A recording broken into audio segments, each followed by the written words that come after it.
Olá a todos, a todas e todos. Meu nome é Rodolfo Kifuri, eu sou formado em comunicação, eu atuo também como crítico teatral e hoje eu estou aqui para a gente dar início, com imenso prazer, aos encontros virtuais de ideias, promovido pelo Pajubá Festival, realizado pela Companhia Irivir de São José do Rio Preto, com recursos da Lei Aldir Blanc São José do Rio Preto, por meio da Secretaria Municipal de Cultura, Secretaria Especial da Cultura, Ministério do Turismo, Governo Federal.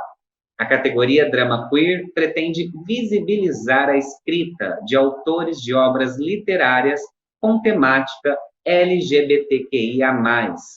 Hoje, nosso convidado é Marcelo Rosalém Oriani, que é o Marcelo Oriani, autor, aí, Marcelo, autor do texto bonecarussa.doc. E aí, Marcelo, como que tá? Vamos começar a nossa conversa, né? Bora lá, então. Vamos lá, então. O nosso bate-papo, a gente vai falar um pouquinho sobre você, né? Sobre o autor, as suas referências, a sua vivência.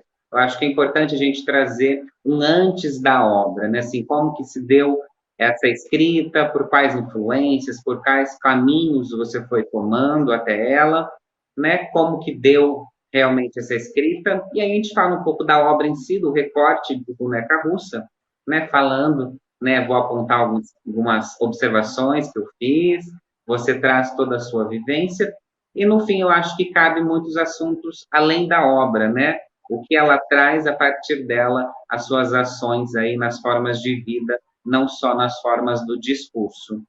Então, eu gostaria que você falasse um pouquinho de você, da sua escrita, da sua trajetória. Eu vi que você é de São Paulo, né? A sua cidade de origem. Você pode falar um pouco disso, que eu acho que o lugar, né, o espaço, o território onde a gente se localiza, ele diz muito, né, a partir das nossas vivências e experiências, da forma como a nossa arte, a nossa escrita, aqui no caso, ela se perpetua. Então, eu gostaria de te ouvir e aí a gente vai trocando. Tranquilo. Eu sou o Marcelo, eu tenho 32 anos. Eu acho que eu vivi a maior parte do meu tempo em Piracicaba, que foi a cidade onde eu nasci. E daí eu fui para São Paulo para fazer pós e fazer mestrado. Então, tipo, eu moro em São Paulo, acho que faz uns 9, 10 anos. Então, acho que a minha vivência maior, acho que é essa coisa mais de interior, e daí esse olhar de deslocamento, ele também, tipo, me atravessa, assim, esse lugar que, tipo... Porque uma vez que você sai da casa dos pais também, você nunca mais volta para ela, né? Porque você perde essa questão de pertencimento. Você volta, mas você não volta mais, porque não é aquele lugar mais que te torna seguro, assim. É... Eu eu nunca imaginei que eu fosse parar em dramaturgia. Isso foi muito da questão de pós também, assim. Eu me formei em teatro, aí eu fiz uma especialização em humor. Depois, em humor, eu comecei a entrar em contato mais com, tipo, dramaturgia. Eu falei, acho que é isso que eu quero. Mas... E daí eu fui fazer pós em dramaturgia. Mas eu acho que é uma questão que nunca passou muito por mim. Eu sempre li muito, mas eu nunca imaginei que eu fosse escrever. E também eu acho que esse lugar de ir muito para escrita tem muitas coisas que confluem e levam para isso. Primeiro que eu sou disléxico. Eu nasci disléxico, e dislexia não tem cura. Então, assim, já é um... Eu acho que a primeira coisa de ir para dramaturgia ou ir para escrita é esse ato de teimosia, sabe? Porque é um lugar onde eu não... Eu engatinho e eu caminho com dificuldade, porque tipo, eu tive dificuldade de alfabetização, eu tive tudo isso. Então, ir para esse lugar, assim, desse ponto de vista de dislexia, já é um ato de coragem, um ato de teimosia. Não é isso que eu quero, eu não me dou bem com as palavras, mas é através delas é aí que eu vou. E acho que a segunda coisa também que me leva muito para escrita eu sou uma pessoa extremamente hipocondríaca. Então, assim, eu não quero morrer. Eu, de jeito nenhum, não vou morrer. Daí, assim, o que que acontece? Quando eu fazia teatro, sempre se ouvia, teatro é essa arte do efêmero, essa coisa que passa e não sei o que, acaba quando o último espectador que viu aquele espetáculo morrer e não sei o que. Eu falei, gente, eu não quero isso pra mim. Não quero isso pra mim. E daí depois você começa a olhar e estudar e tal, aí você fala, pô, de fato, o que perdura depois que o teatro acaba Shakespeare, ninguém sabe quem foram quase os atores, ninguém sabe quem o Shakespeare dirigia, beleza. Mas, tipo, sabe, o que sobra de tudo aquilo depois de 200 mil anos é o texto, entende? E daí eu falo assim, pô, é isso que eu quero de alguma forma durar. Óbvio que é muita pretensão, porque antes de você durar, você tem que ser conhecido. Mas, tipo, eu acho que é esse lugar também, sabe? De calcar um espaço que, tipo, você consiga durar mais do que o seu tempo de vida. E acho que o terceiro ponto que me leva muito para a dramaturgia é essa narrativa que é contada de um outro ponto de vista, sabe? Essa pluralidade de pontos de vistas e do mesmo tempo e espaço. Porque quando você lê ou quando você olha a história, nenhuma história, nenhum livro de história dá conta de narrar aquele contexto. Então você precisa das pinturas, você precisa da literatura, você precisa de tudo para entender um contexto geral e não só do ponto de vista de quem está dominando. Então acho que isso também é um outro lugar que me leva um pouco assim, trazer essa outra pluralidade de narrativa e contar a história de um outro ponto de vista, que não esse que a gente tem vigente. Perfeito. Aí só também uma outra parte, você chegou a atuar, então você tinha uma função enquanto ator, depois você passou por uma linha do humor, e aí você chegou na dramaturgia.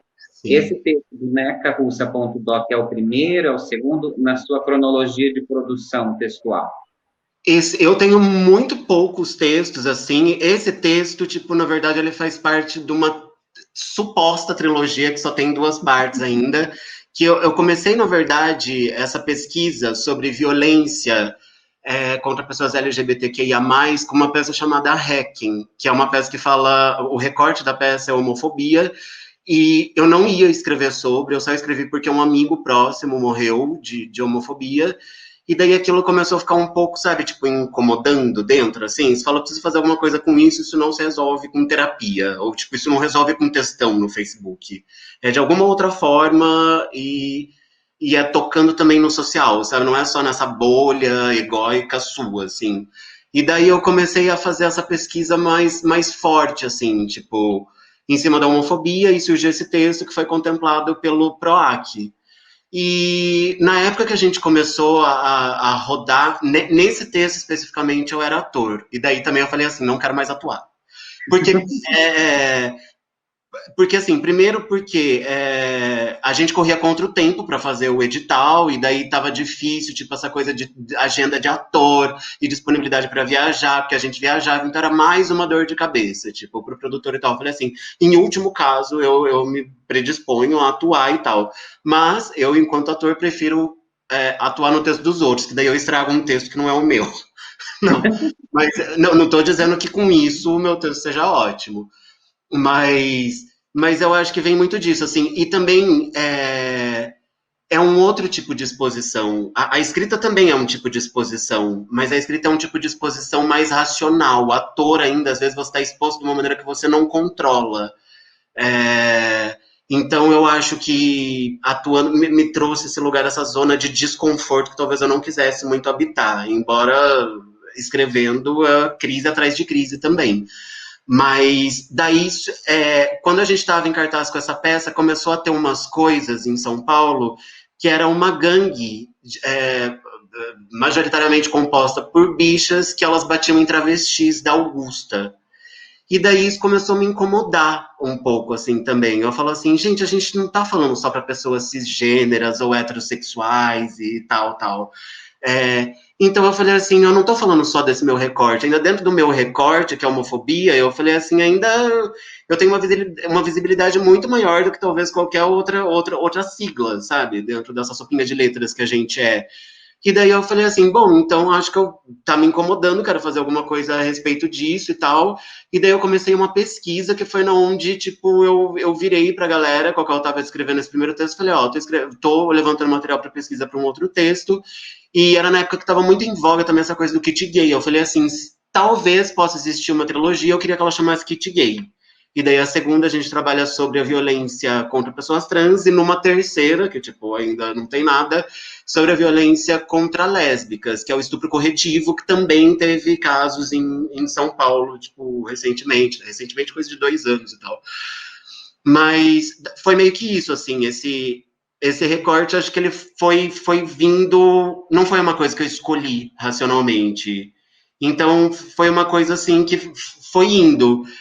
Quando eu falo que eu tenho poucos textos, é porque eu, eu não sei escrever se eu não me alimentar muito antes ou se alguma coisa não me atravessar. Então, tipo, eu nem sei se eu sei escrever também sobre encomenda, sabe? Tipo, alguém vem e chega e fala, olha, escreve sobre, sei lá, não sei, qualquer coisa, sabe? A coleta de lixo seletivo, sei lá. Eu não sei se isso não me atravessa de alguma maneira, se isso não me toca, se eu não tenho uma opinião a respeito disso, ou se eu não tenho um ponto de vista bem formado sobre, eu acho que eu posso escrever um texto no Facebook, entendeu? Eu não preciso fazer uma peça de teatro. Então, não, para mim eu acho que é muito desse ponto. Tem que me atravessar, assim, sabe? Perfeito. Só numa questão de data, o Hacking foi quando o O Boneca Russa. Hacking é de 2015, 2016, o Hacking, o Boneca Russa foi uns 8 meses de pesquisa, começou em 2018, foi em 2019 o texto. E agora você já está trabalhando no da violência lésbica? Como que é essa questão? Então, eu por enquanto não estou trabalhando na violência lésbica. Eu comecei um início de pesquisa e tal, mas aí eu dei uma parada, porque tipo, eu fui para um outro trabalho e tal. Mas isso é uma coisa que eu quero voltar, assim. Eu quero voltar, mas também é aquele tempo, sabe? É a mesma coisa que você compra um livro. Quando você compra um livro, talvez você nunca leia na hora que você comprou, mas alguma hora você vai voltar para aquilo, porque talvez você vai estar preparado ou alguma coisa vai acontecer. Então eu tô meio que nesse processo, assim, eu deixo ir naturalmente. Talvez nunca venha existir, e daí fique uma trilogia inacabada, que nem a trilogia. Mas, ou talvez exista. Eu acho que vai muito de encontro também. Eu preciso também esperar o tema vir me encontrar, sabe? Tipo, tem essa vontade, mas só a vontade você não faz a peça, né? Sim, a trilogia seria então Kit Gay. Trilogia É, Kit Gay, composta por essas três etapas. sim. Perfeito. Só para a gente catar um pouquinho também das suas influências, das suas referências teatrais mesmo, para a gente ter uma edificação, né, aqui nesse espaço, né, nos nossos encontros virtuais de ideias. A gente espera, né, que tenham pessoas assistindo e que Sim. tenham esse apreço pela escrita, né? Então é sempre bacana, né, quais são as suas influências ou as suas experiências, né, sensoriais, além das suas experiências de vida, mas realmente teatrais, o que te traz, se você é um ator de grupo ou se são pessoas individuais que se encontram para determinados projetos, como que se dá também, então, a gênese da sua escrita e a gênese da sua atuação, da concretização do texto em cena. Eu sempre fiz teatro de grupo, eu sou dessa vivência de teatro de grupo. Eu comecei fazendo teatro em Piracicaba numa companhia que é a SETA, que é a Companhia Estável de Teatro Amador, de Piracicaba. E sempre tem esse espírito de teatro de grupo e tal. Então eu vim disso.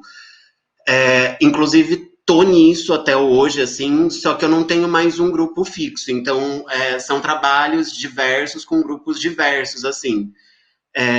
E às vezes também surge alguma coisa, você fala, pô, quero muito falar sobre isso, está presente em mim, está me incomodando, só tô vendo coisas disso, só tô lendo coisas disso tal. Aí você vai para os grupos que você trabalha e fala, ó, tenho isso, eu tô afim de fazer, alguém aqui tá afim? Então é meio que você vai batendo de porta em porta para vender o trabalho, assim.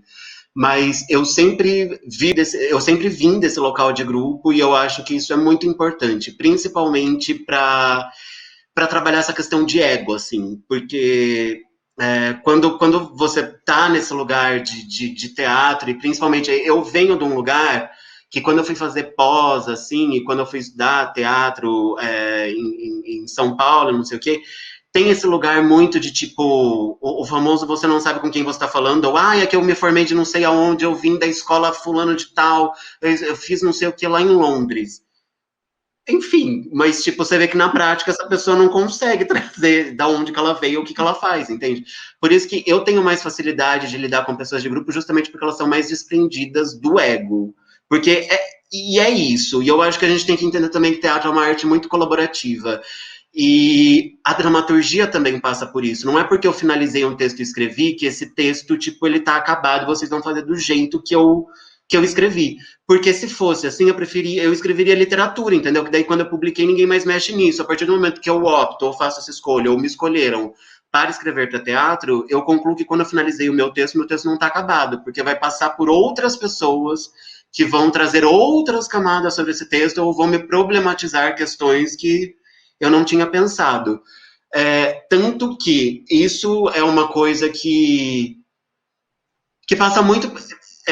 É particular meu, mas também eu começo a perceber que às vezes é inútil no texto dos outros, que é rubrica. Às vezes eu acho que rubrica excessiva atrapalha e poda a criação do que mais colabora para uma criação. Porque assim, e quando eu fiz pós, daí a gente lia o texto com muitos dramaturgos e tal, tinha um monte de gente que perdia uma página escrevendo a rubrica. Então, na casa, duas portas, três janelas e não sei o quê. E daí eu falo assim, porra, mas em nenhum momento do texto essas pessoas entregam que elas estão dentro de uma casa, ou em nenhum momento do texto elas se relacionam com esse ambiente que elas estão inseridas. Então, que diferença faria se fosse numa casa, se fosse, sei lá, em qualquer outro lugar? Então, às vezes, por isso que eu falo, às vezes essa rubrica, ela não colabora para o texto e às vezes ela atrapalha a encenação, porque a encenação poderia criar muito mais em cima e ela vai se limitar a fazer essa casa e não sei o que, e não sei o que. Ah, esqueci de falar das referências, né? Mas eu gosto muito do Beckett, eu acho que eu gosto muito dessa. Engraçado, porque as rubricas do Beckett, elas não são só rubricas, entendeu? Ali faz toda a diferença saber que aquele personagem tá soterrado de terra e depois no outro ato tá só a cabeça de fora, ou senão no primeiro ato tem uma árvore sem folha, no segundo tem uma árvore com folha. Então ali você percebe que a rubrica ela também é um discurso, ela não é só uma coisa para preencher página. Eu gosto muito da Sarah Kane por essa escrita mais visceral, assim, essa coisa que vem mais de dentro. O engraçado eu gosto, eu leio muito teatro, gosto muito de autores, assim, tem a Angélica Liddell, tem o Leonardo Moreira, tem a Grace Passot, eu leio muita literatura, eu leio muito teatro, mas é engraçado que não é só o teatro, acho que me forma enquanto dramaturgo, porque eu gosto muito de poesia, eu acho que, tipo, e isso vai muito de encontro. Eu adoro Adélia Prado, adoro Emanuel de Barros. Então, é assim, é engraçado, né? Porque eu acho pobre quando uma pessoa que ou trabalha com dramaturgia ou qualquer coisa assim, ela só cita referências de dramaturgia, porque eu acho que não é só isso que alimenta a gente enquanto escrita. Eu adoro filmes, filmes me alimentam muito, tipo, embora não seja de escrita, é, eu gosto muito de contos, eu acho que. Porque e também eu acho que a gente tem que ter ideia disso, né? A gente está num outro tempo de narrativa, então às vezes não adianta a gente ler, sei lá, os autores antigos, por mais os clássicos, por mais fodidos que eles sejam, eles estão num outro tempo. A gente está num tempo que é tudo muito entrecortado, é tudo. A gente não tem mais tempo para ficar 2 horas sentado assistindo uma peça, então tem que ter o dinamismo. A gente está acostumado com essa forma de ver narrativa que ela é cinematográfica. Então a gente não aguenta mais aquele. Quando você vê um filme de plano sequência, por exemplo, todo mundo já tem preguiça. Porque você fala, meu Deus, é 2 horas, aquele negócio que não muda, não tem um corte, não tem nada. Então, assim, a gente está nesse outro lugar de narrativa. Eu acho que a gente precisa começar a contemplar isso dentro da própria escrita, senão a gente começa a perder as pessoas, porque ninguém mais aguenta sem olhar para o celular 2 horas seguidas de alguma coisa e tudo mais. Exato, acho que existe essa nova relação com o tempo, né? O tempo das coisas passaram num outro dinamismo para nossa fluidez e para nossa acepção, né? Se fica uma situação, né, num plano sequência, já cansa, já distrai, né? O ritmo se tornou outro. Já puxando esse caminho, né, de ritmo, de tempo, de frequência, vamos falar então de Boneca Russa, ponto doc, a sua obra, que eu vejo, né, vem já com uma marca ali, né, texto construído a partir dos depoimentos de Max, Larissa, Daniel, Naomi, Tom, Maitê, Thaís, Fábia, Eric, Luísa, Márcia, Wallace e Letícia. Aí, para a gente iniciar, quem são essas pessoas? São amigos, são os atores? Como se deu essa construção colaborativa? Vejo também já fazendo uma marca ali, logo na sequência, onde você coloca, né, aos que virão depois de nós, né, de Chekhov, e coloca, né, peça feita para dois atores, que aí eu acho imprescindível e fundamental, né, o que a gente tem ali como uma observação, né, uma atriz trans e um ator trans. Então a gente já começa então a falar aí de boneca russa nessa questão, essa colaboratividade ou essa colaboração que você teve nessa construção que você realizou do seu texto e esse início ali feito com essa marcação extremamente importante para a gente trazer esse universo LGBTQIA+, no caso aqui o T, com uma força e com uma necessidade que tanto é merecida e tanto é necessária essa luta. Sim. Quando eu comecei no processo de pesquisa, você começa, tipo, olhando em volta. Eu tenho muitas amigas T's e amigos T's, mas a questão é, a gente é amigo por afinidades, ou afinidades políticas, ou afinidades afetivas, ou afinidades. Então, ainda assim, eu sentia que não eram só essas pessoas as quais eu tinha que conversar. Elas foram muito importantes e foram principalmente um gatilho disparador, assim, pro processo. Mas a maior parte dessas pessoas não são pessoas que eu conheço. A Fábia é uma grande amiga, mas assim, o Dani é um grande amigo, mas a questão é, essas pessoas, se eu falasse só com os amigos próximos, talvez eu ficasse muito centrado na bolha. Então eu precisava saber que questões tangenciavam e quanto mais distintas as pessoas fossem entre si, melhor, tipo, seria, sabe, para a própria narrativa e para o próprio processo. Então eu comecei a entrar muito em contato com ONGs, eu comecei a entrar em contato tem o CAIS em São Paulo, que insere pessoas trans no mercado de trabalho. Tem uma ONG em Piracicaba, que é a Naomi, o Tom, e tem um Daniel, porque são dois Daniéis. É que eu coloquei um Daniel só para não ficar duas vezes Daniel. Mas tem um Daniel também, que é da ONG, tipo. Então, assim, eu viajei para vários lugares, tipo, tem a galera de São Bernardo, tem a galera de Pira, tem de Rio Claro, e de São Paulo e Santo André. Então, assim, eu fui indo e conversando com as pessoas, e para mim, quanto mais distintas fossem essas vivências, melhores eram. Então, eu conversei com várias pessoas, e assim, deixei livre. Eu não queria conduzir muito a conversa. Eu não queria muito conduzir a conversa, justamente porque senão eu fazia as pessoas a corroborarem com o que eu já tinha de, tipo, conceito formado. Então, eu fui muito aberto, assim. Quando eu fui conversar com essas pessoas, eu literalmente, tipo, deixei tudo de mim em casa, sabe? Tipo, eu não fui com o que eu queria pesquisar, com o que eu queria investigar, com o que eu queria escrever. Eu só falei, ó, eu quero que você fale sobre a sua vivência, como que foi tudo, o que, que ainda pega hoje, o que, que pegava lá atrás, o que, que muda, o que, que não muda. Mas eu não quis conduzir uma entrevista, por exemplo, porque para mim seria muito, muito cretino da minha parte só pegar a parte que elas falavam, o que eles falavam, que já endossava o que eu pensava antes de ter ido para a entrevista. Então, eu não se fosse para fazer isso, eu escrevia e tudo bem. E daí começaram a surgir materiais muito potentes, e ao mesmo tempo, assim, muito potentes, no sentido de, tipo, muito foda, de, tipo, triste, doloroso, e muito foda no sentido de, caralho, que lindo também, sabe? Esses dois lugares. E óbvio que em algum momento eu falei, não vai ser uma peça.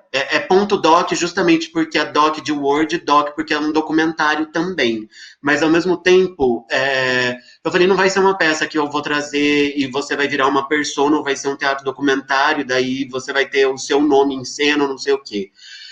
Então, assim, eu fui aberto para esse processo e depois foi muito tempo transcrevendo tudo, e lendo, relendo, ouvindo, indo para o metrô, ouvindo, voltando do metrô e ouvindo. Então, eu ficava muito tempo ouvindo. E, assim, eu não escrevi nada enquanto eu não tinha na minha cabeça a história inteira. Tipo, inteira no sentido de o que eu quero com cada dessas coisas e como vai entrar cada coisa. Então, assim, eu só ia fazendo anotações. Eu só ia fazendo anotações e, tipo, se você pega bloco de notas, tem um monte de anotação ali. O texto acho que surgiu quase todo em bloco de notas e quase nunca numa página de Word. Depois só transcrevi tudo para o Word.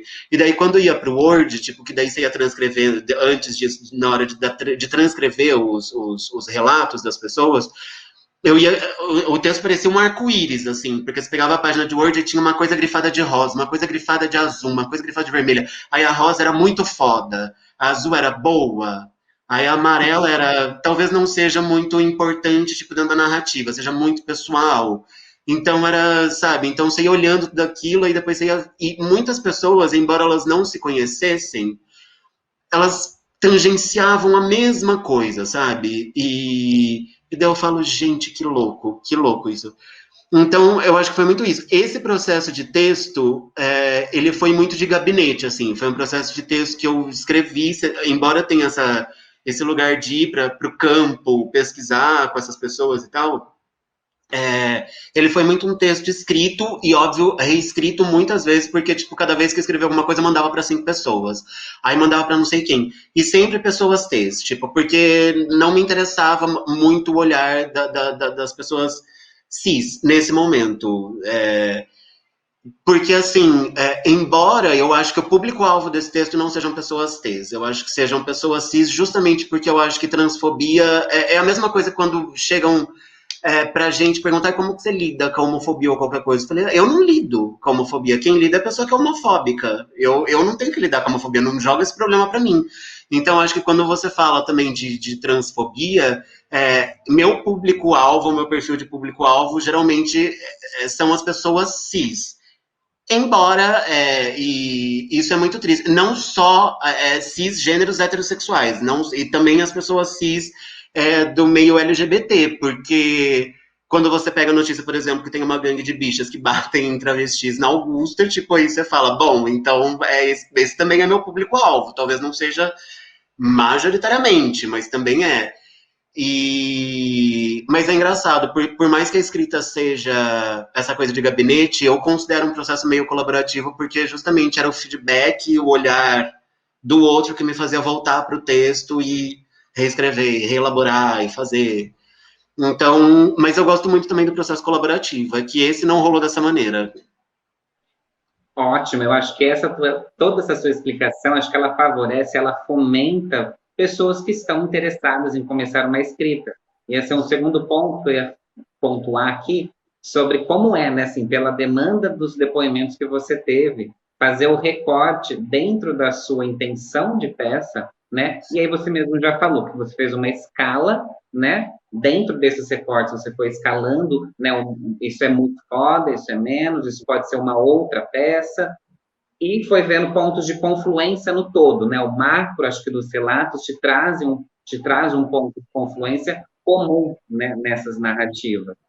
E aí a gente tem, né, já falando aí da boneca russa, aí eu vou fazer uma observação assim do que eu li, de como eu senti, e aí a gente faz um debate sobre isso, trazendo os pontos assim como um incentivo à leitura, né? A gente vai estar aqui no Pajubá, no festival, que vai ter várias sessões, né, de obras, e tem dentre elas o drama queer, com a parte textual, né, com o texto concreto, uma outra elaboração, né, que já dentro dessa questão que a gente pontuou, né, da relação do tempo, né, entre assistir uma obra audiovisual, né, ou mesmo presencial, dadas as devidas circunstâncias, a parte textual ela acaba sendo, né, sempre a que menos terá acesso, né? Isso a gente cai num outro problema, que já é um problema do nosso país, uma questão de educação, uma questão da língua portuguesa, uma questão, né, de português, né, de termos realmente essa situação. Mas não vamos entrar nesse ponto, vamos falar dos pontos muito interessantes que eu encontro, né, começando ali quando eu vejo que você divide, né, todo o texto, né, prólogo, primeira boneca, segunda, e assim, né, sucessivamente, até a gente chegar num epílogo. Particularmente, eu gosto muito dessa divisão. Eu acho que isso traz uma fluidez dentro de um texto. Isso traz para nós uma função cíclica até, onde você vê que o teu prólogo e o seu epílogo, ele traz um fechamento, ele traz uma ciclicidade, onde você vê uma dramaturgia realmente numa partitura que a gente tem um ponto, vários pontos chaves dentro dos recortes, né, de primeira, segunda, terceira boneca, mas principalmente no todo. Então, além de você ter uma progressão dramatúrgica em cada um, né, dos recortes das bonecas, você tem na parte macro um ápice de peça com um fechamento que dá, né? Imagino que isso transformado em cena gera realmente uma catarse, gera realmente uma respiração mais funda. Essa peça ela foi encenada, ela ficou em cartaz, só para eu... Não, ela não foi encenada. A gente foi contemplado com o PROAC 2019 para executar em 2020. Só que a peça, por conta da pandemia, não rolou, acabou não rolando. Agora eu não sei como que tá com a galera essa coisa, se prorrogaram, o que aconteceu.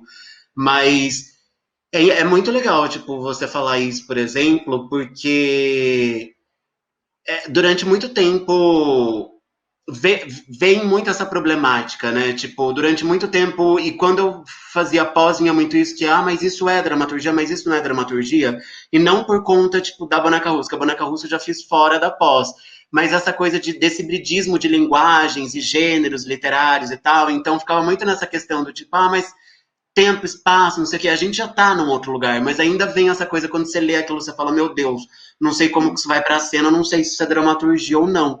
Então, eu, particularmente, eu adoraria, por isso que eu também, assim, eu dei o texto, tipo, vai lá, faz, não quero participar do processo, não quero ir, tipo, em ensaios, porque eu acho que isso é muito limitador, assim, e daí eu quero ver também se a peça se sustenta sem ter alguém lá defendendo cada linha, entende?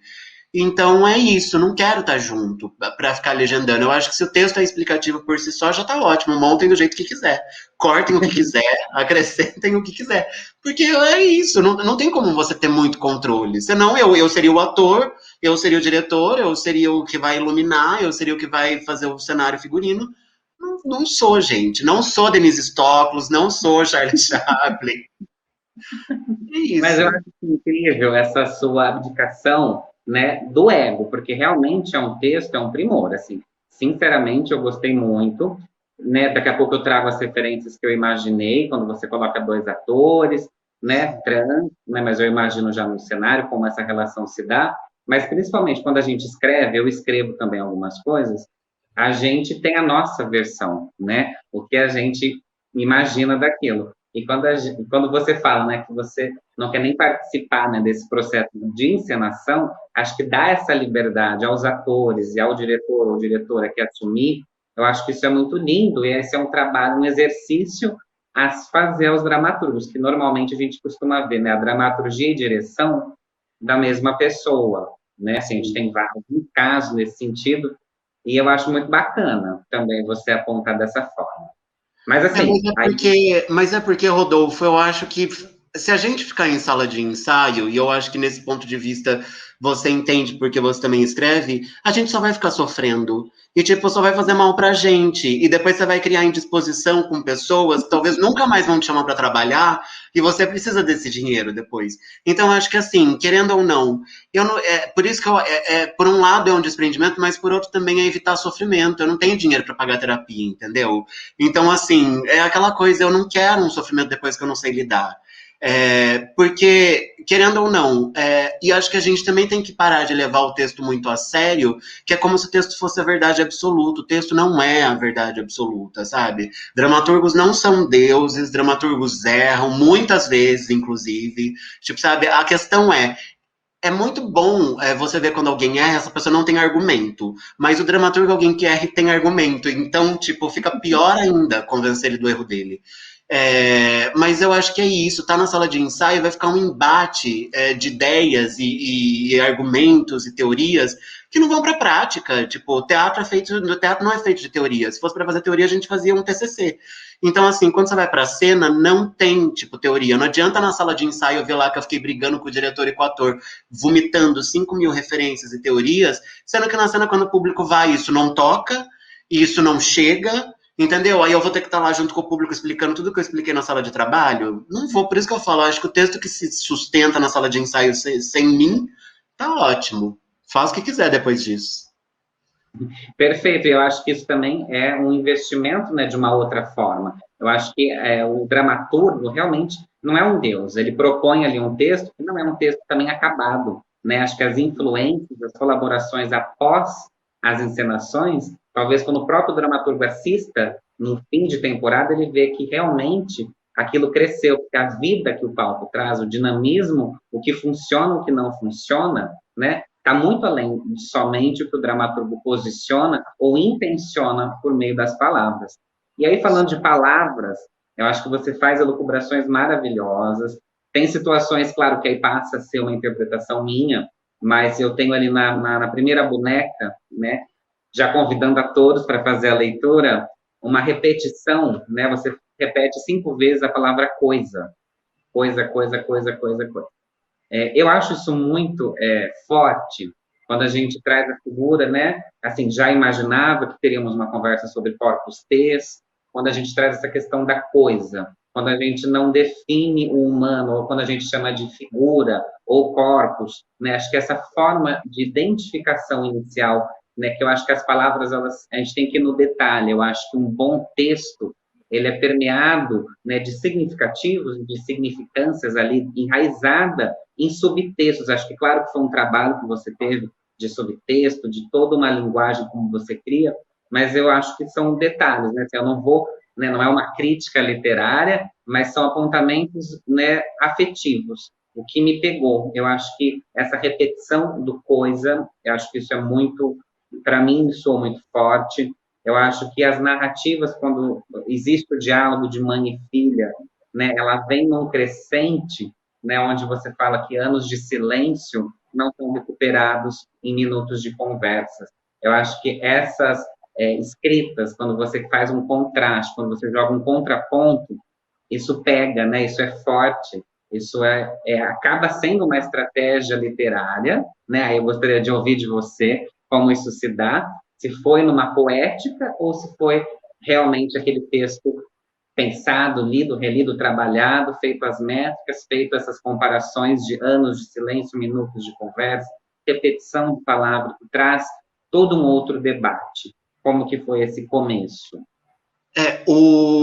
Ele foi muito retrabalhado nesse sentido, porque assim, a primeira versão, acho que da primeira cena, ela era extremamente lírica, ela ia muito pro lírico, ela ia muito para essa linguagem mais poética.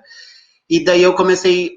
E também tem aquela coisa, porque assim, eu definitivamente eu não parei na minha fase anal, segundo Freud. Então, assim, eu faço merda, mas eu não tenho orgulho disso e eu me desprendo fácil, eu apago. Porque assim, a primeira versão, talvez eu quisesse provar para mim mesmo quanto eu sou capaz de fazer muitas frases bonitas. E daí, assim, só que frases bonitas não contam uma história, entende? São só frases bonitas. Você pode virar um tweet. Aquilo, você tem que ver o quanto daquilo potencializa, o quanto daquilo colabora para a sua narrativa e o quanto daquilo atrapalha. Porque eu falo numa questão de. Nessa cena inicial, que são duas pessoas, desse reconhecimento, dessa identificação, o lírico talvez ele tire essa situação de desconforto. Então, tipo, nesse sentido, acho que foi muito dosado, às vezes, a hora que vinha e a hora que não vinha, porque tinha que ser cru algumas coisas e tinha que ser muito seco.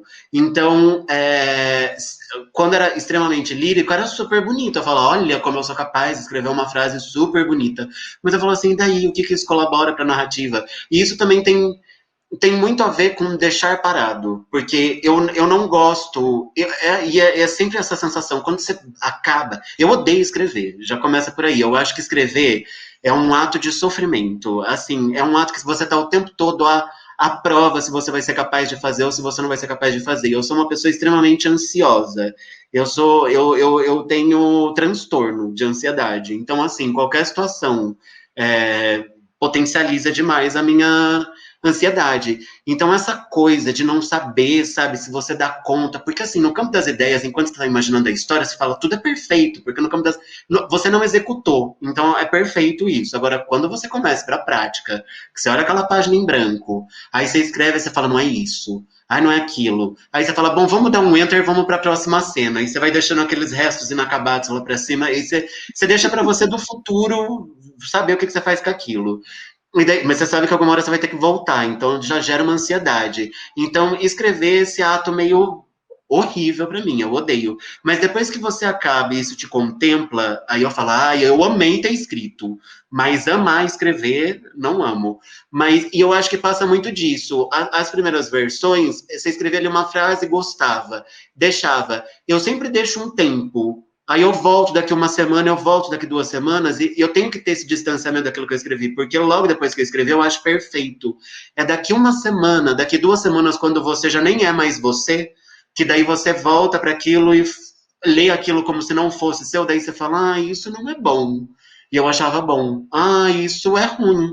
Olha, e eu achava bom. Então, tipo, sabe, tem esse lugar também, esse distanciamento que você tem que ter de você mesmo para voltar para o texto como se fosse uma outra pessoa e daí começar a encarar aquilo com um olhar crítico que aquilo tem que ter, porque senão só fica umbilical e egóico.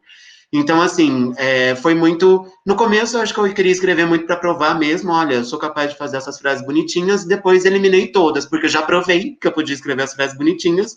E daí, as frases bonitinhas não colaboravam dentro da narrativa. Mas é dolorido, é bem dolorido, assim, esse processo. Às vezes, eu odeio dizer. Eu odeio, por exemplo, dizer estou escrevendo uma peça. Porque depois a pessoa, daqui 2 meses, chega, e aí, e a peça? Como tá? Aí você não escreveu, você parou.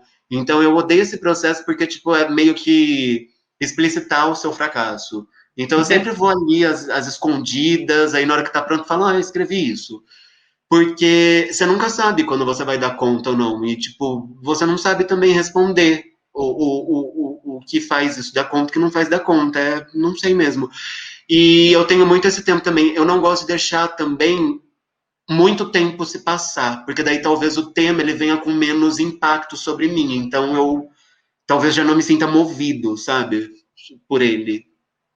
Sim, eu acho que é muito importante também você trazer esse bastidor da escrita, que realmente é um sofrimento, é uma ansiedade, e quando a gente verbaliza, gera uma expectativa do outro ao texto, e aí a gente se sente cobrado a escrever ou a trazer uma produção, né? Então, acho que realmente está num estado de uma liberdade um pouco maior, ter esse distanciamento, que eu acho que ele invoca duas questões, né? A porosidade para a gente estar acessível, né?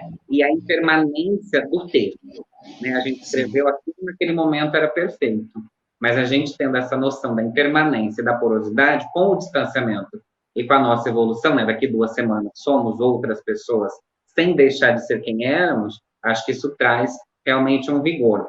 E aí, na segunda boneca, né, já trazendo novamente o texto, eu vejo novamente, né, surge os emissores, surge todo um discurso, né, religioso, um discurso onde traz toda uma questão de pecado, um conceito de pecado, um conceito de certo e errado, de punição, e aí eu vejo, né, onde a gente chega novamente nos relatos de mãe e filha, né, a questão mesmo do pertencimento, uma questão de lugar nenhum, qual é o meu lugar se nada é meu, se eu não tenho esse espaço.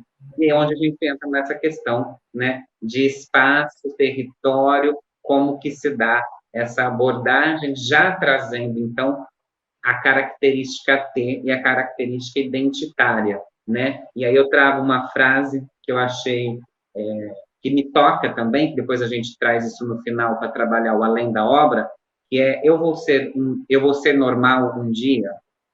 Gostaria que você fizesse um comentário ali sobre essa segunda boneca, essa questão religião, essa questão pertencimento com você.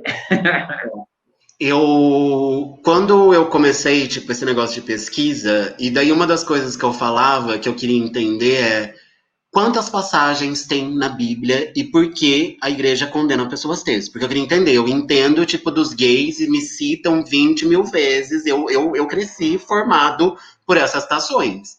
Então, tipo assim, eu falei, ok. Agora eu falo, em relação às pessoas teus, eu falei, me mostra onde tá e eu quero saber quais são, onde tá, o que que é. E daí tem uma única passagem, que é essa passagem de um homem não se vestirá como se fosse mulher, e um homem não deve se vestir com roupas pertencentes à mulher, a mulher não deve vestir roupas pertencentes ao homem, essa é a única. E daí, assim, o que me pega muito, eu tinha só essa primeira citação. Eu falei, eu quero formar essa situação, todas essas coisas condenando os LGBTs. Eu queria todas essas coisas que condenasse para fazer uma cena com isso. Só que depois eu falei assim, ué, eles usam para condenar pessoas LGBTs a manipulação do discurso, que é esse recorte de discurso que você vai distorcendo, você extrai aquilo daquele trecho e manipula ele a ponto de que ele vire o que você pensa. Então é como se fosse uma roupa que veste sua ideia, não é o contrário. É a sua ideia que foi dentro daquela frase naquele contexto. Não, e esse é o discurso da manipulação. Então eu falei assim, eu vou fazer isso com essas frases. Então, tipo, a cada recorte que vai acontecendo, então no primeiro ele condena pessoas LGBTs. Aí no segundo, não acrescentando frases e só cortando palavras dessa frase original, você vai transformando esse discurso para um discurso que condena pessoas cisgêneras e heterossexuais. Aí então você vai mudando as minorias a cada vez que você vai mudando vai manipulando o discurso até chegar ao ponto de, tipo, voltar contra Deus, que foi quem dá aquelas primeiras ordens. Então, tipo, isso é uma coisa que eu cresci ouvindo também, acho que todo mundo que é LGBTQIA+, ouve, que é essa condenação religiosa.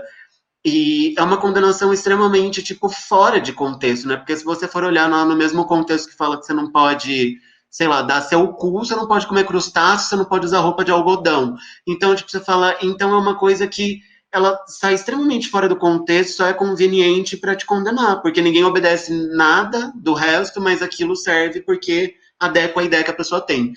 Então, acho que nesse sentido, eu queria brincar muito com essa coisa da manipulação. Então, eu acho que vai muito por isso. E essa coisa de ser normal é uma coisa que me pega muito. E daí a gente vai muito nessa vivência das infâncias LGBTQIA+, porque todas, de alguma forma, elas se encontram e depois elas vão se bifurcando, cada uma vai para um lado a partir da consciência que você vai tendo disso. Mas eu sempre tive essa ideia de não pertencimento também, porque eu também não era do grupo dos meninos no colégio. Eu não podia entrar no banheiro com as meninas no colégio. Então, quando as meninas entravam no banheiro, que ia todo mundo, eu tinha que ficar do lado de fora esperando.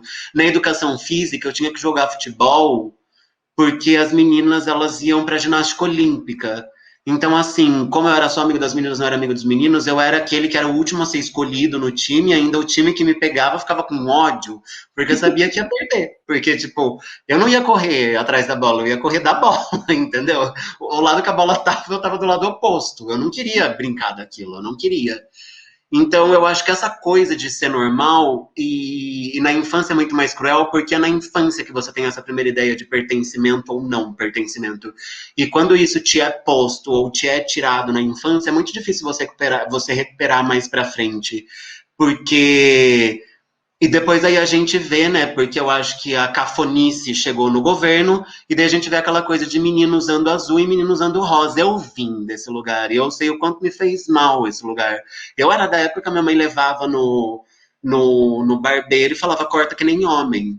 Então não tinha nem, não tinha nenhum nome do corte, era corta que nem homem e tinha o corte específico. Então, assim, esse lugar me fez muito mal. Esse lugar me fez muito mal. E eu acho que para as pessoas por exemplo, eu falo desse lugar, eu saí dele, eu ainda não me sinto pertencido a alguma coisa. Mas para as pessoas elas nunca saíram desse despertencimento, entende? Ele só é ressignificado ou só é potencializado a partir do momento que você vai adquirindo consciência dele. Então, nisso chega muito mais forte para elas, mas eu acho que toda pessoa LGBTQIA+, vem desse lugar e desse padrão do que é ser normal. E se você não tá dentro, você não é normal. Mas ninguém sabe dizer o que é o que não é ser normal. Eu só sabia que eu tinha que cortar o cabelo que nem homem, eu tinha que usar azul, não podia brincar de Barbie. Então, eu acho que vai muito desse lugar. E isso muda. Isso, de certa forma, é o que educa o seu olhar para as coisas. Você olha de um lugar que você nunca está dentro, você olha da margem, você olha de fora. Então, por isso que eu acho que pessoas LGBTQIA+, têm essa consciência maior, porque elas estão olhando fora da caixa. Como você foi escanteado e jogado para a margem, é da margem que você olha. Você olha, vê todo mundo ali dentro daquela rodinha gigante, mas só que você não está lá dentro participando. Então, seu olhar ele é amplo, ele não é só de dentro da situação. E eu acho que isso, para um dramaturgo, é um puta material. Mas, por outro lado, eu acho que não tem que ser o único material, não tem que ser o único ponto de vista, não tem que ter... Eu, se pudesse escolher, não teria passado por nada disso, sabe? Embora isso tenha me formado.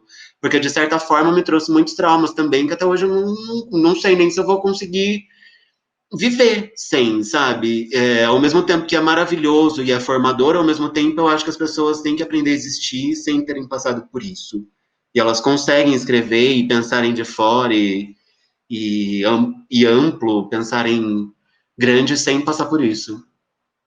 Eu acho que é muito valioso esse relato, né? Assim, a gente já está trazendo um pouco, né, do além da obra. Acho que tudo que você falou realmente é uma área comum à comunidade, às crianças, aos adolescentes LGBTQIA+, nessa seara, né, das incertezas, dos medos, de estar marginalizado sem ter feito nada, só por ser quem é, né? E muitas vezes inicia um processo de negação do que se é, por base dessa questão de normalidade, né? Esse conceito, que na verdade é um referencial trazido, né, de uma sociedade patriarcal, machista e religiosa, né, que conflui nessa questão. E aí, já voltando aqui para a obra, vem um discurso, né, vou chamar assim, né, que é bem extenso, que contempla, acho que só ali já dá um curta, que ele cata vários pontos, né, que a mãe, quando a mãe vira ator, ela faz um relato, né, de Marilyn Monroe, onde ela vem trazendo, mas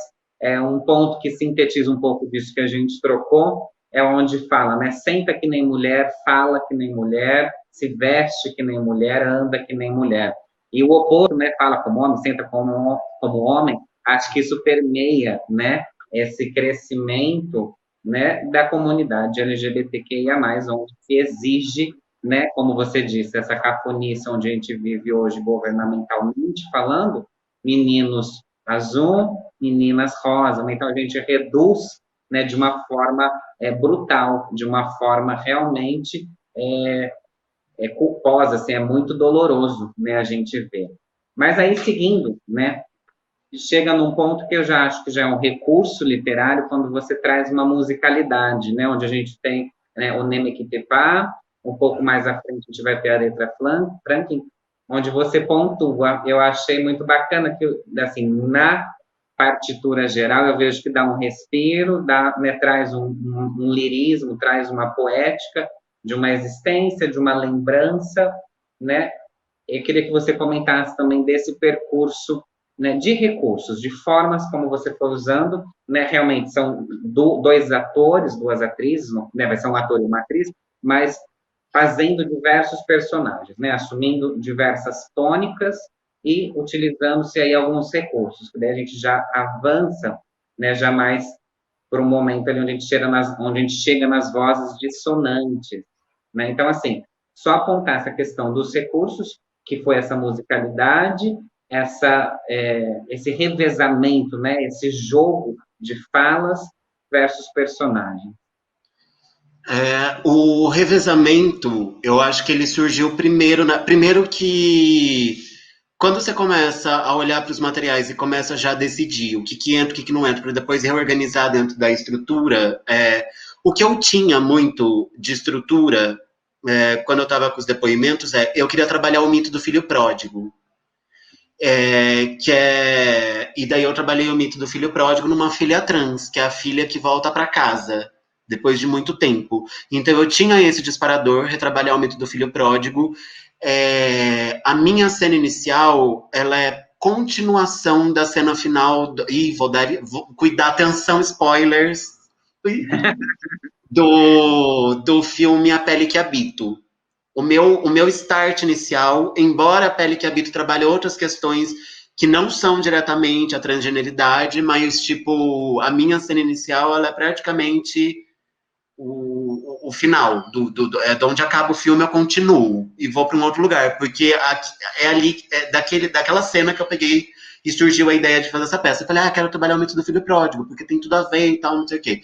Aí foi indo. Essa coisa de ir para dois atores em papéis múltiplos, ao mesmo tempo que potencializa essa coisa da matriosca, que é uma coisa dentro da outra, dentro da outra, dentro da outra, ao mesmo tempo, não me interessava, e também enquanto discurso político, pessoas trans sendo elas mesmas ou dando as vivências delas, entendeu? A partir do momento que elas escolhem ser atrizes e atores, é sobre isso que eu quero trabalhar. Então, como que a gente potencializa, ao mesmo tempo que são elas em cena, elas podem ser outras coisas para a gente expandir esse lugar, já que são duas pessoas que vêm de teatro e estão trabalhando sobre a ótica do teatro, não é uma ótica só documental.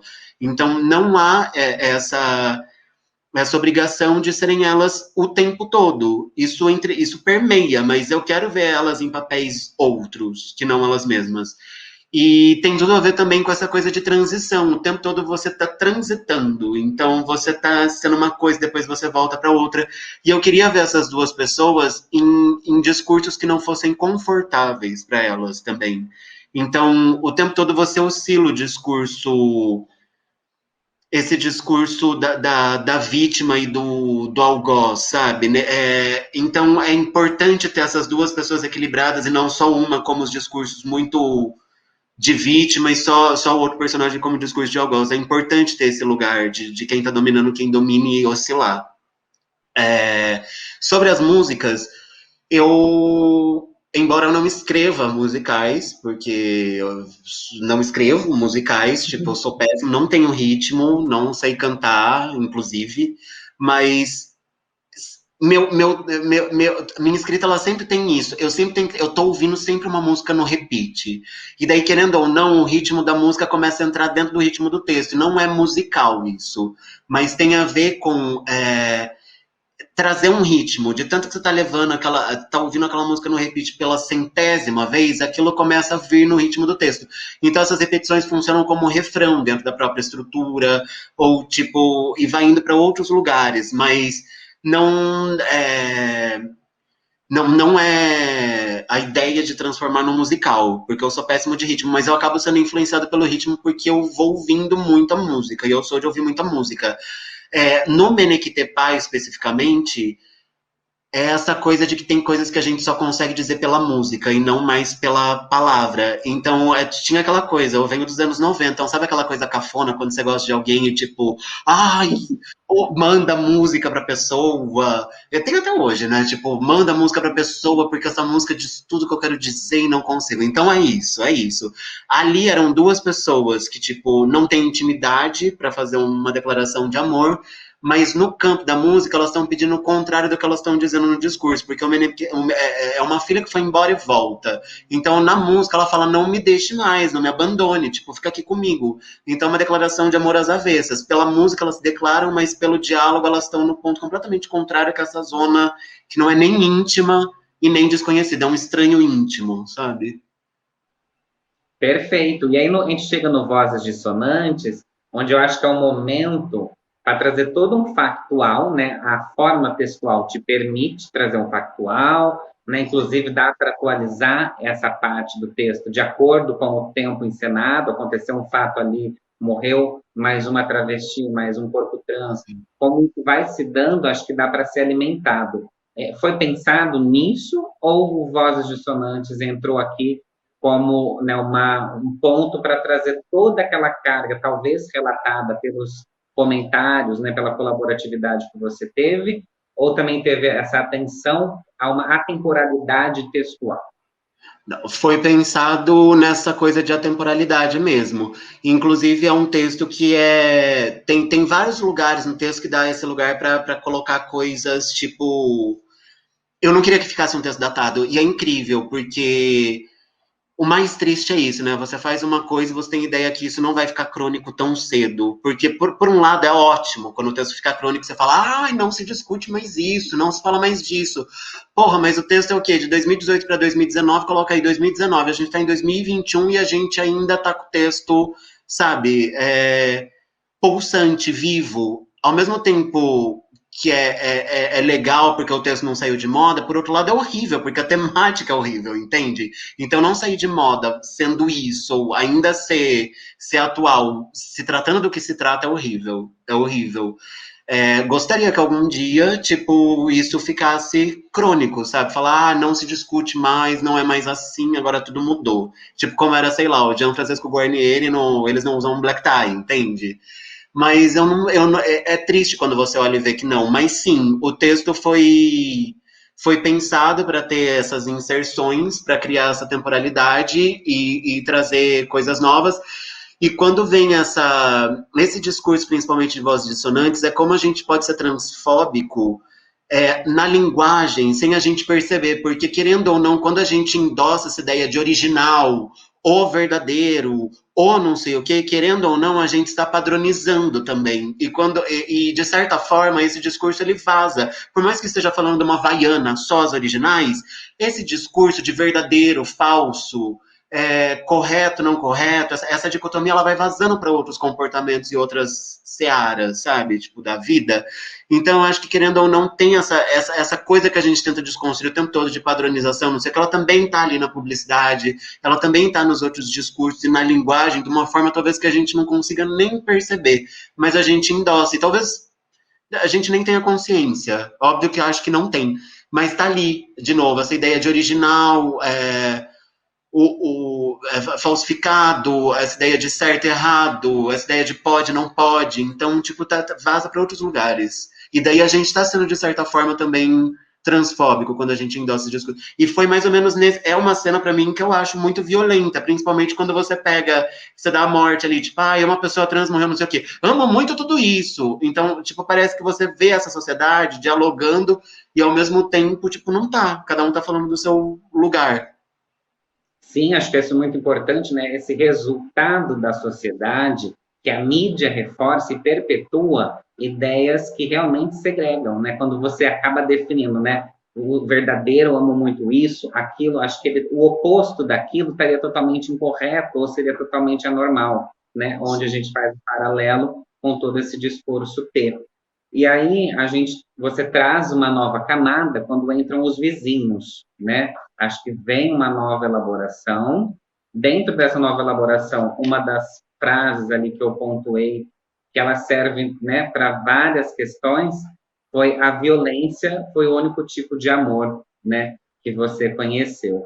Eu acho que isso também ela vem amarrar, né, aquela nossa outra fala sobre a infância e a adolescência, né? Então acho isso muito forte, né, assim, essas elaborações perpassa, né, a gente já está aqui já quase indo para o final, né, da peça, e aí chega, né, a quarta boneca que também te permite, né, um ringue, onde te coloca um ringue, onde a gente tem, né, um recorte de rede social, né, a gente tem esse recurso em algumas mostras, né, Gisele Beigeman, ela fez uma sobre violência, né, logo após umas manifestações que teve, era uma obra que se só tinha frases de rede social, né, sem o nome de quem fez, mas frases absurdas. Eu acho que essa solução aqui também ela traz uma atemporalidade, ela traz um registro de uma época, e eu acho isso muito potente também em forma de cena.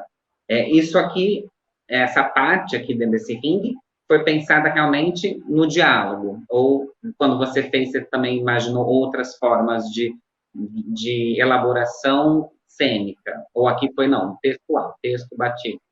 Então, de certa forma, tipo, tudo que eu imaginei, tipo, em cena, eu imaginei sempre falado, nunca com recurso de tecnologia e nada. Então, eu gostaria que alguém falasse na linguagem de internet, porque eu gosto muito de trabalhar a linguagem. Inclusive, eu acho que é isso.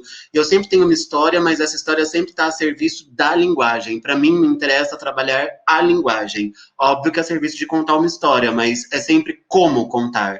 Porque contar história de mãe e filha, ou contar qualquer história, todo mundo conta. Mas é o como se conta que eu acho que é a diferença e que te torna mais singular na coisa. Então, eu acho que como contar esse trabalho com a linguagem me interessa muito. Mas também não. Eu adoraria ver uma montagem, provavelmente, que tem os recortes lá dos tweets verdadeiros, sabe? Tipo, projetados. Então, não vejo problema quanto a isso, assim.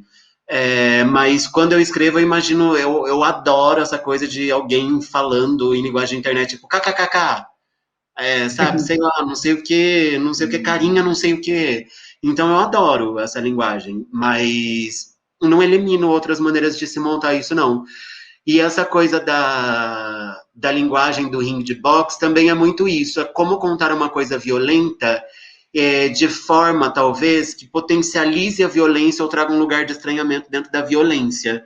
Então eu gosto muito disso, inclusive, de trabalhar essas linguagens, de como contar a violência. A violência é um tema, acho que me move muito, assim, que é um tema que me choca. Então eu acho que essa coisa de como contar a violência é uma coisa que me interessa, assim.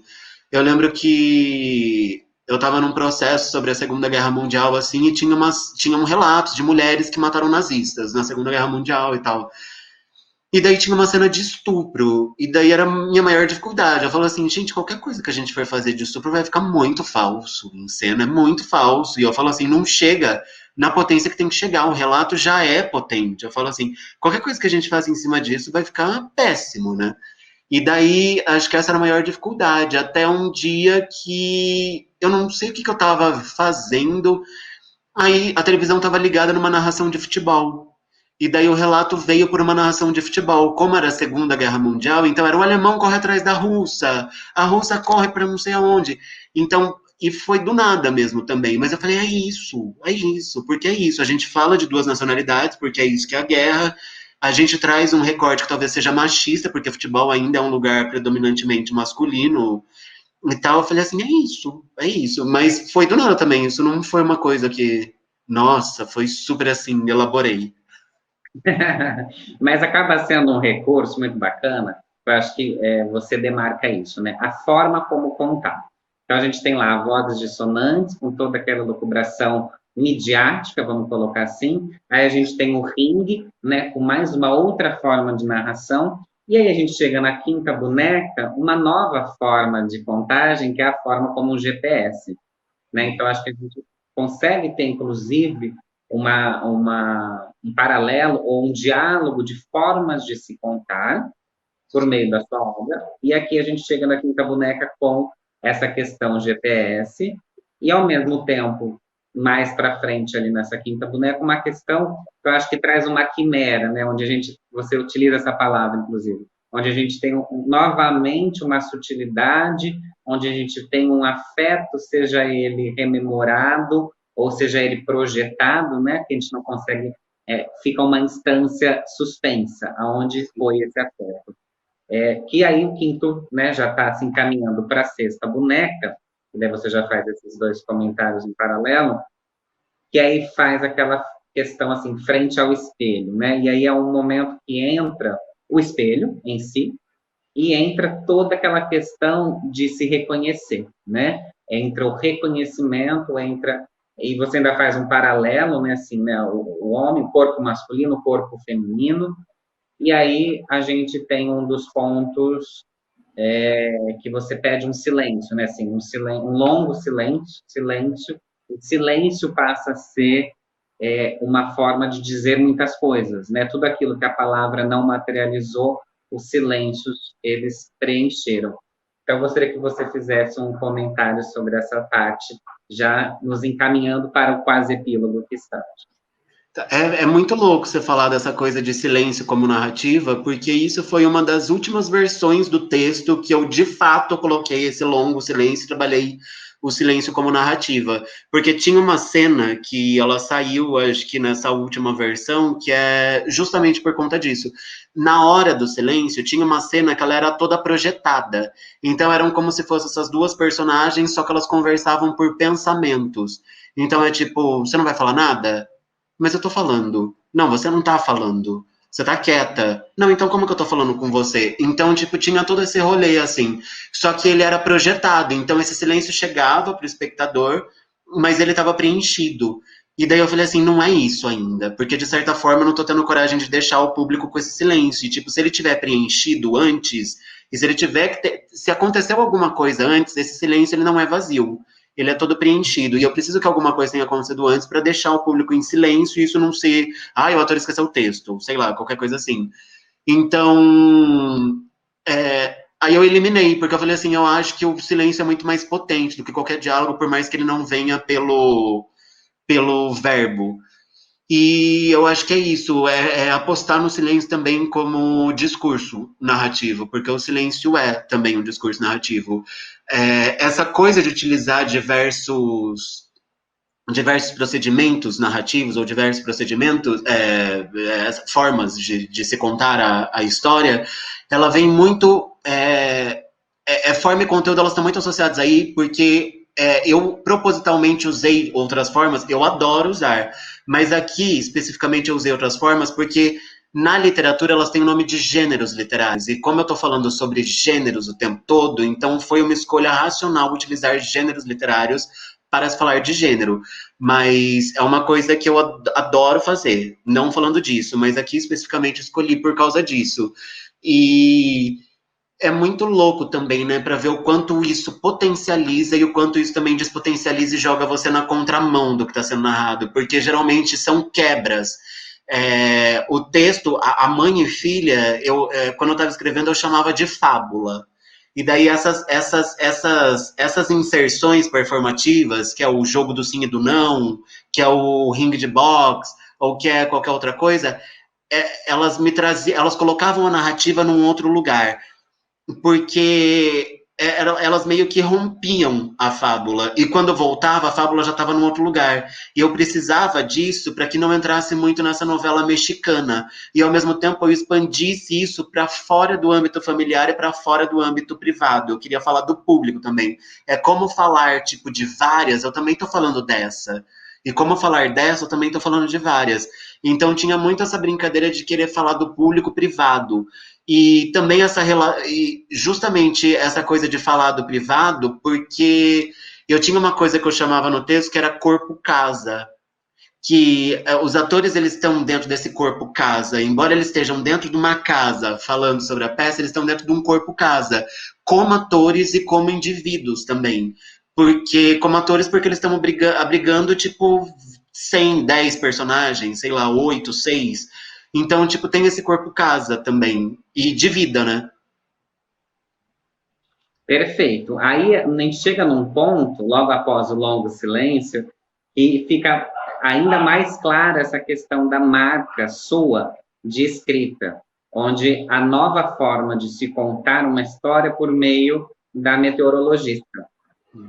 E aí você traz toda uma questão, né, do tempo, a frieza predomina, né, não há previsões de mudanças, né, já coloca, né, uma perspectiva, né, vamos colocar realista, não é nem falar negativo, mas realista do momento, né, eu acho isso muito bacana também. Eu acho que fica pontuado uma assinatura, né, a gente está falando de um texto, a gente está falando de uma obra, né, literária, oriunda, né, da literatura, e a gente tem ali a sua marca, a sua forma de construção. Acho que você pontuou, né, até aqui, quando a gente está falando, toda a sua gênese, né, tanto as influências cinematográficas, musicais, factuais, né, acho que o jornal, né, as notícias absorvem, as relações sociais, fraternas, amigáveis, amorosas, eu acho que isso traz, né, fora a tua própria vivência do eu. E aí a gente chega na sétima boneca, né, que já é, né, um dos pontos assim que eu acho bem tensionado, assim, né, bem forte. E aí eu gostaria que você comentasse essa forma de narrativa, onde você tem realmente um bastidor, né, de um documentário, né, um fade-in da imagem, plano detalhe no relógio, você faz uma nova forma de narrativa como uma linguagem, né, de captura de imagem, né, uma direção cinematográfica. Como que se deu ali essa escrita e essa busca, né, talvez para trazer um desfecho, para trazer uma cena, uma realidade tão pesada como é a Sétima Boneca. Sim. Uma das ideias iniciais, e daí isso acho que fica um pouco nessa última cena, era que eu queria fazer uma coisa meio similar ao road movie, sabe? Essa coisa muito. Uma peça meio sobre percurso, sobre caminho, meio do caminho. Então, tipo, estrada e não sei o quê. Então, uma das ideias iniciais era justamente isso: toda a cena ser anunciada, interior, casa, noite, sabe? Então tinha uma coisa meio que assim. Mas isso foi se perdendo depois, quando vai surgindo. É por isso que eu falo, você tem algumas ideias pré-estabelecidas quando você começa a orbitar esse universo. Mas depois, quando você vão vindo os depoimentos, quando você vai lendo mais coisas, quando você vai assistindo mais coisas, essas primeiras ideias elas vão se esvaindo, delas sobram quase nada. E o que sobrou foi muito essa cena. Mas tem muito recurso cinematográfico na peça durante o todo, porque, por exemplo, tem um recurso que é essa narrativa que o outro não ouve, que no cinema meio que se assemelha ao voz em off, que é quando tem aquela personagem que tá dentro da cena e aquela narração que chega pra gente assistindo, que ninguém de dentro da cena tá ouvindo. Só a gente tá. Então, fica um pouco dessa coisa, assim, ainda. Nessa última cena, como ela passa por um relato real, tipo, de fato, isso aconteceu, e isso me pegou muito, assim, e eu conheço 2 casos, mas tem muitos mais. E daí, assim, então ela me pega muito. Então, essa última cena, eu morro de medo de cair muito no mexicano da coisa. Eu sou dramático, eu sou total dramático, eu amo um drama, amo. Mas, assim, eu não queria que essa cena caísse nisso, e era muito fácil cair.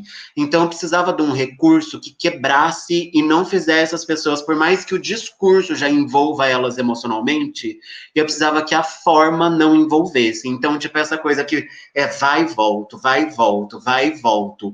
Porque se fosse, eu iria cagar na cena. É tipo isso, porque não tem como não ficar melodramático. Então, acho que foi muito disso. E daí eu, como eu já tinha essa vontade, tipo, que não sobrou quase nada de trabalhar no campo cinematográfico, falei, vou fazer isso aí. E ainda tinha essa brincadeira metafórica que era do corta. Eu falei, eu vou usar o corta, porque já tá no campo do cinema. Então, tipo, eu tinha essa intenção de fazer isso. Aí que foi vindo essa coisa de como narrar de maneira mais cinematográfica. E também é uma maneira de já ir distanciando a narrativa já ir se despedindo da própria narrativa no final, porque depois você vai se afastando cada vez mais dela.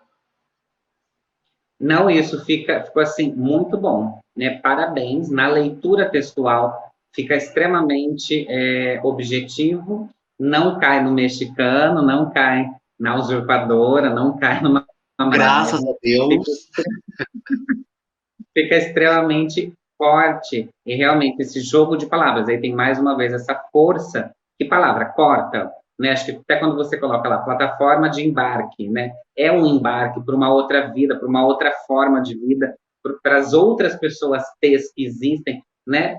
É um novo embarque, né? Acho que quando você coloca tudo ali e a gente, né, rememora a cena 1, então aí volta aquele papo inicial, né, de um texto segmentado, extremamente descritivo, você descreve, né, muito bem essa situação não linear, as formas do discurso versus as formas de vida que a dramaturgia consegue sustentar, a gente chega no epílogo que amarra o nosso prólogo, né, com o seu prólogo, o nosso, o seu prólogo, com a nossa conversa, e aí, chegando também já no nosso epílogo aqui dos nossos encontros, só aí uma última questão para a gente falar, né? As questões além da obra, né? Eu acho que durante toda a nossa fala, né, ficou muito pontuado, né? Eu acho que ficou claro, né? Acho que é um texto muito latente e já potente em muitas coisas.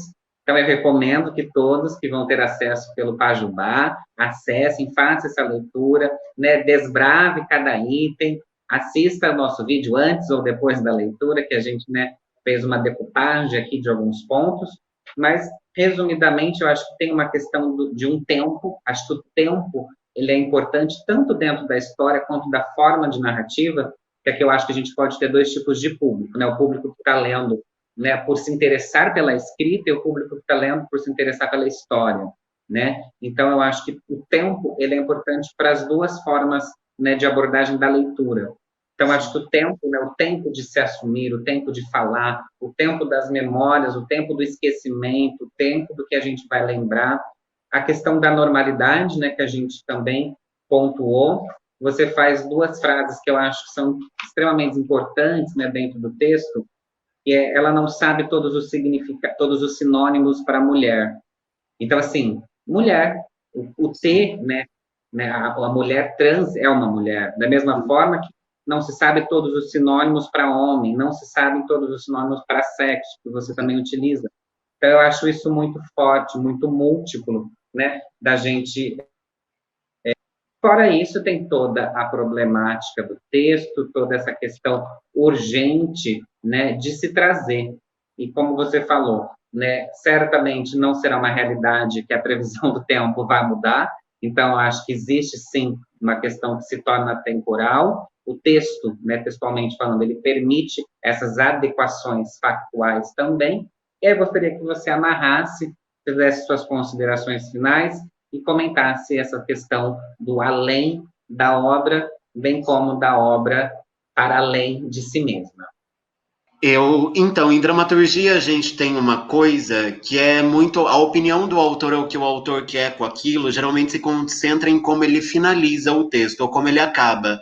Então, eu acho que para mim é cada vez mais importante a gente retratar a vida privada das pessoas T's, porque eu acho que a gente já tem pessoas T's como um lugar público, como uma pessoa que ela é desabitada de gente dentro. Por isso, é como se aquele corpo fosse um banco de prazo. Por isso que, como a gente não enxerga uma vida dentro daquilo, daquele corpo casa, então a gente pode ir lá depredar, a gente pode ir lá e fazer o que quiser com aquele corpo, porque tipo, não mora ninguém lá dentro mesmo. Então, eu acho que para mim era muito importante finalizar o texto trazendo essa pessoa a ter para casa, para dentro de casa, que eu acho que a gente já tem muitas narrativas e a gente já tem isso no cinema, isso em qualquer outro lugar, dessas pessoas ter no público, entende? Na prostituição ou qualquer coisa assim. Então, para mim, era interessante mostrar também que essas pessoas, elas têm família. E daí eu acho que, nesse sentido, cria uma identificação com essas pessoas cis-HT que acham que essas pessoas estão aí para destruir a família tradicional, entende? Essas pessoas também têm família, elas também vêm desse lugar, assim como eu. Tipo, acho que todo mundo LGBTQIA+, tá aí para destruir a família e ninguém pensa que a gente também tem família, pertence a uma, tem uma, e tem todo o problema em relação a isso também. Então era muito importante, enquanto discurso, finalizar essa volta a casa. Porque a gente já tem essas pessoas indo para a rua o tempo todo. É só isso que tem quase de narrativa. Tem muitas narrativas boas que não tem, tipo, elas indo na rua, mas ainda fica nesse estereótipo só da rua, só do público. Então, enquanto discurso, para mim, o que eu quero que dure é que cada vez mais essas pessoas possam ficar em casa mesmo. Tipo, ser retratadas dentro de casa, na sua vida privada, e cada vez mais a gente consiga entender que, tipo, é natural, entende? Eu acho que quanto mais a gente trazer esses lugares comuns e não reforçar as diferenças são importantes para trazer as singularidades, mas de certa forma a gente precisa reforçar esses lugares comuns também, porque senão as pessoas cada vez mais vão ficar fechadas nos seus guetos. Mas eu acho que é isso, assim, e também eu falo por mim, mas quando meus pais não souberam lidar comigo, tipo, enquanto pessoa LGBTQIA+, eu acho que nenhum pai ou nenhuma mãe está preparado para isso. E, de certa forma, eu acho que os pais também são vítimas indiretas de homofobia ou LGBTfobia. Não saber lidar com pessoas trans ou com pessoas gays ou com pessoas LGBTQIA+, o que quer que seja, também te torna indiretamente uma vítima da LGBTfobia, porque não saber lidar com essas pessoas também é, de certa forma, não estar preparado para e também, tipo, ser vítima disso. Então, acho que é isso. Eu acho que tem a ver com tornar mais natural a discussão, porque ela ainda não é. Realmente é uma palavra muito importante, o natural, né? A gente falou um pouco de normal, eu acho que natural é a palavra que vem, que tem que ser. Seja Sim. o natural da forma que for, né? Principalmente a parte do mais, do LGBTQIA+. Né? A gente tem o T, a gente tem o I, que também é um ponto, a gente tem o B, tem outra demanda, né? E o mais, que tem uma infinidade de outras formas de vivência, de identidade, de identificação, e de ser você mesmo. Acho que a naturalização, o ser natural, acho que é realmente o caminho. Sim. Marcelo, eu adorei a conversa, a troca com você. Eu agradeço pela participação, agradeço ao Pajubá Festival, realizado pela Companhia Irivi de São José do Rio Preto, e eu recomendo tanto que você, Marcelo, quanto que todas as outras pessoas acompanhem a programação no Face e no YouTube da Companhia Irivi, aqui de São José do Rio Preto. Então, eu te agradeço muito todas as suas falas, a sua produção, e certamente que a gente tenha um momento aí pós-pandemia. Gostaria muito de ver essa peça encenada, e vida longa aos seus textos, às suas produções e às suas colaborações né, tanto no campo da arte quanto no campo da vida, que são, né, discursos que se aproximam, né, tanto a arte quanto a vida, quanto as transformações que a gente espera que um dia ocorra. Eu que agradeço muito, eu adorei o bate-papo, tava com medo aqui, que eu falei, ai meu Deus, não tenho o que falar, nossa, meu Deus, 90 minutos, não tenho nem o que falar, 90 minutos. Mas eu agradeço muito pela conversa, de verdade, agradeço muito pela oportunidade, agradeço pela Cia ir e vir também, pela oportunidade, pelo feedback do texto, que é muito importante, principalmente de saber como chega o texto, saber no que toca o outro, no que não toca, para poder voltar e para fazer alterações também. Eu adorei a conversa, sucesso para a gente, que a gente possa se encontrar num pós-pandemia, presencialmente, e eu vou acompanhar, sim. E eu agradeço muito e parabéns pelo incentivo de fazer isso, principalmente agora que está tendo cortes e está todo mundo perdido para onde vai, como faz, o que faz. É isso, gente. Esse foi o nosso encontro virtual de ideia. Acompanhe a programação pelo Face e YouTube da Companhia Ir e Vir. Pajubá Festival, essa é a nossa vida, esse é o nosso mundo.